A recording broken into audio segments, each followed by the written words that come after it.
CBI దర్యాప్తు చేసింది. Court ఇంకా తేల్చలే కదా. సిబిఐ దర్యాప్తు చేసింది.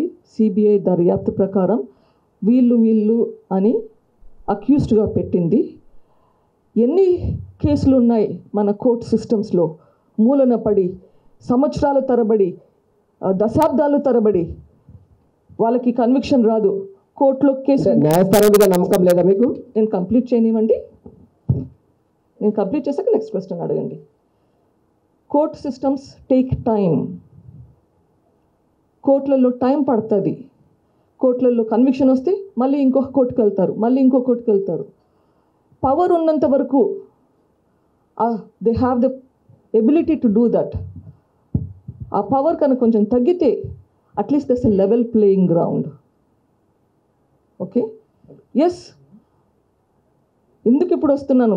నాకు రాజకీయ ఇంట్రెస్ట్ లేదు, నేను రాజకీయాలకి దూరంగా ఉంటున్నాను. కానీ ఈ అనివార్య పరిస్థితుల్లో నేను రాజకీయాల్లోకి ఎందుకు వస్తున్నాను? అగైన్ నేను కంటెస్ట్ చేయట్లేదు, నాకు ఇంట్రెస్ట్ లేదు. అవినాష్ రెడ్డి గారు ఓడిపోవాలి, దట్ ఈస్ మై గోల్. ఇప్పుడు నాకు తెలిసింది నేను చెప్పకుంటే ఎవరికి అర్థమవుతుంది ఏం జరిగిందని? నేను నా లోపల కుమిలిపోతుంటాను. ప్రజలకు ఎట్లా తెలుస్తుంది ఏంటి నేను ఏం అనుభవిస్తున్నానో? నా ఎక్స్పీరియన్స్ బయటకు చెప్తే ప్రజలకు అర్థమవుతుంది నేను ఏం అనుభవిస్తున్నాను అన్నది. అది విని ప్రజలు నేను చెప్పింది నమ్మితే, నేను చెప్పిన దాన్ని గ్రహించి వాళ్ళు డిసిషన్ తీసుకోవాలి. నేను పోయి వాళ్ళ కోసం ఓటు వేయలేను. ప్రజల ఓటు ప్రజలది, ఎవరి ఓటు వాళ్ళది.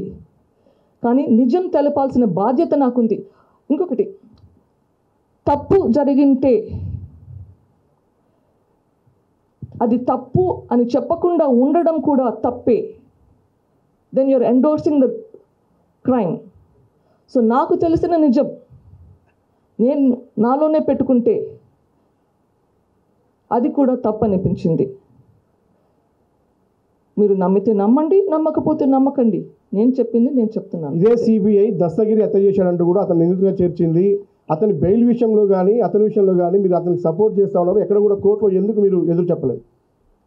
That is a wrong allegation. Dastagiri A4 ఆయనని అప్రూవర్ చేయడం నాకు సంబంధం లేదు. That is between the CBI, the accused and the court, వాళ్ళకి సంబంధించింది. నా దృష్టిలో